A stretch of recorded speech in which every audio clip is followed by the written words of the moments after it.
नमस्कार साथियों और प्यारे विद्यार्थियों, मैं श्री कुमार, प्रवक्ता समाजशास्त्र, आज एक नए विषय के साथ। आज का हमारा जो विषय है वो है सामाजिक सत्रीकरण यानी सोशल स्ट्रेटिफिकेशन। ये हमारी 12वीं की पहली किताब भारतीय समाज के 5वें अध्याय से लिया गया है, जिसका नाम है सामाजिक असमानता एवं बहिष्कार के स्वरूप। ये 11वीं कक्षा में भी आता है, समाज का बोध नामक पुस्तक में। सोशियोलॉजी की ये बहुत ही महत्वपूर्ण अवधारणा है और समाज के अंदर फैली असमानताओं को समझने में ये अत्यंत उपयोगी है। समाज के अंदर विभिन्न समूहों का स्थायी आधार पर विभिन्न दायरों में ऊंच नीच के आधारों पर बटा होना सामाजिक सत्रीकरण कहलाता है। दुनिया में शायद ही कोई ऐसा समाज होता हो जिसमें किसी न किसी आधार पर ऊंच नीच या असमानता न पाई जाती हो। आज का हमारा ये विषय बहुत महत्वपूर्ण है। अक्सर इस पर कक्षाओं में प्रश्न पूछे जाते हैं, 12वीं के एग्जाम में प्रश्न आते हैं। सामाजिक सत्रीकरण के रूप अलग अलग समाजों में अलग अलग पाए जाते हैं। भारत के अंदर सामाजिक सत्रीकरण का जो मुख्य रूप है वो जाति है। अगर आप अमेरिकी समाज में देखें तो वहाँ पर उसका स्वरूप वो हो जाता है प्रजाति। प्रजाति का मतलब होता है नस्ल, शक्ल, सूरत, कदकाठी। जाति को आप जानते ही हैं, जाति जन्म पे आधारित शुद्ध भारतीय व्यवस्था है, एक संस्था है। ऐसा नहीं है कि सिर्फ दो ही आधार हैं। समाज के अंदर व्याप्त असमानता, खास तौर पर सामूहिक असमानता, वो अनेक आधारों पर हो सकती है। अगर आधुनिक रूप से हम देखें तो वर्ग इसका एक मुख्य रूप है। जैसा कि आपको विदित होगा, वर्ग एक जैसा काम करने वाले लोगों का एक समूह होता है। वर्ग को हम बदल सकते हैं, तो वर्ग के आधार पर भी असमानता पाई जाती है। समाज का ऊंच नीच के विभिन्न समूहों में बंटना सामाजिक सत्रीकरण कहलाता है। ये मैं बता चुका हूँ। ये किन किन आधारों पर हो सकता है, अब हम इसके ऊपर बात करेंगे। दुनिया में सामाजिक सत्रीकरण का जो आधुनिक रूप है उसमें सबसे मुख्य है धन संपदा और सत्ता। धनवान लोग निसंदेह कम पैसे वाले या गरीब लोगों से उच्च स्थान प्राप्त करते हैं। इसी प्रकार जो लोग सत्तासीन होते हैं वो भी सत्ताहीन लोगों से अलग उच्च स्थिति को प्राप्त होते हैं।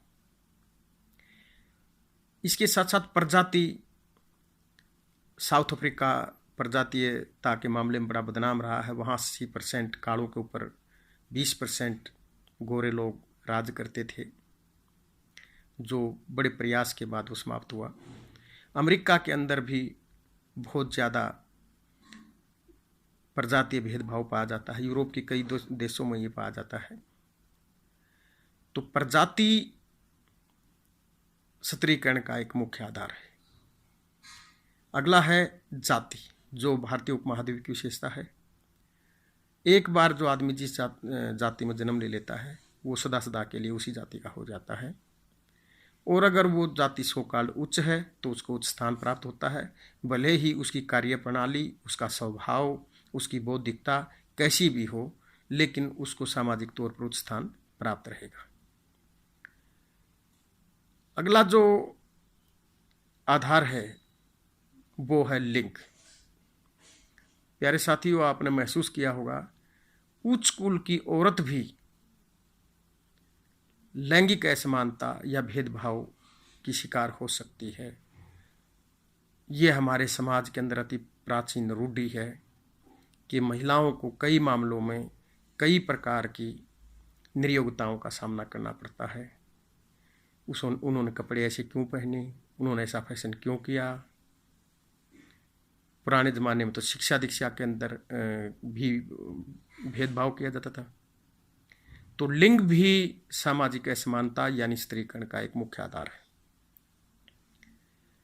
अगला, क्षेत्र। अनेक बार हम देखते हैं कि क्षेत्र वाइज भी बहुत भेदभाव होता है। अगर हम हरियाणा में भी देखें तो मैं स्पेशल नाम नहीं लेना पसंद करूंगा, लेकिन खास क्षेत्र के लोग दूसरे क्षेत्र के लोगों से अपने आप को ज़्यादा इम्पोर्टेंट मानते हैं, ज़्यादा बुद्धिमान मानते हैं। तो क्षेत्र के आधार पर पूरी दुनिया में, जैसे अंग्रेज लोग भारत में अगर आते हैं या यूरोपीय लोग, अमेरिकी लोग भारत में आते हैं तो उनको उच्च सम्मान प्राप्त होता है। आम पब्लिक तो छोड़ो, सरकारें भी विभिन्न देशों के लोगों के साथ विशेष प्रकार का व्यवहार करती है।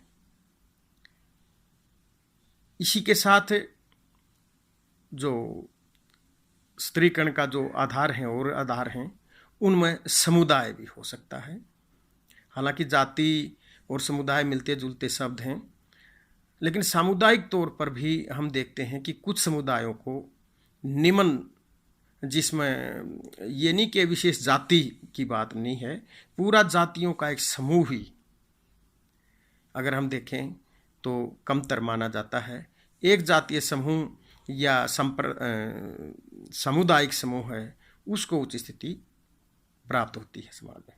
तो इस प्रकार हम देखते हैं शिक्षा, अगर शिक्षित लोग जहाँ रहते हैं वो अवश्य ही अपने आप को कम पढ़े लिखे या अशिक्षित लोगों से सुपीरियर मानते हैं और उनसे अलग रहन सहन की कोशिश करते हैं। तो सामाजिक सशक्तिकरण जिन आधारों पर होता है वो मैंने आपको मुख्य बता दिए, जिसमें धन सत्ता है, प्रजाति है, जाति है, समुदाय है, लिंग है। तो ये सारी चीज़ें ये सामाजिक असमानता की और स्त्रीकरण के आधार हैं। अब सामाजिक स्त्रीकरण की मुख्य विशेषताओं के ऊपर और हम प्रकाश डालेंगे।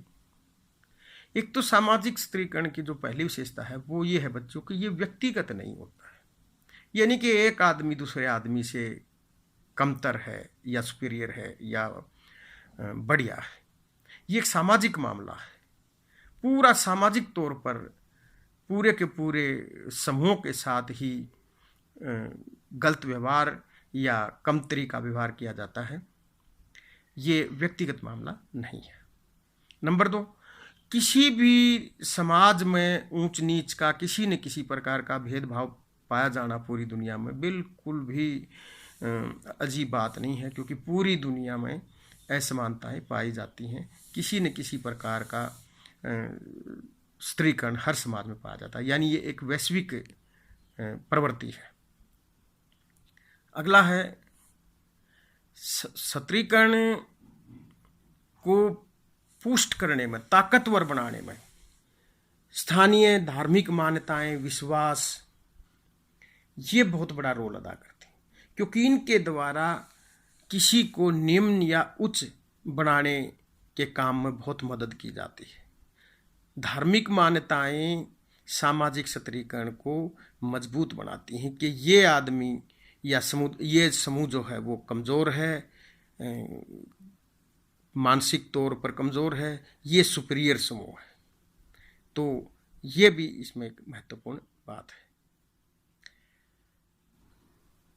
प्यारे साथियों, आज का हमारा ये टॉपिक यहीं समाप्त होता है। जैसा कि मैं पहले ही बता चुका हूँ कि मेरा मकसद जो है वो सरल शब्दों में और संक्षेप में समाजशास्त्रीय अवधारणाओं को समझाना है। आशा है आप को इससे लाभ हो रहा होगा।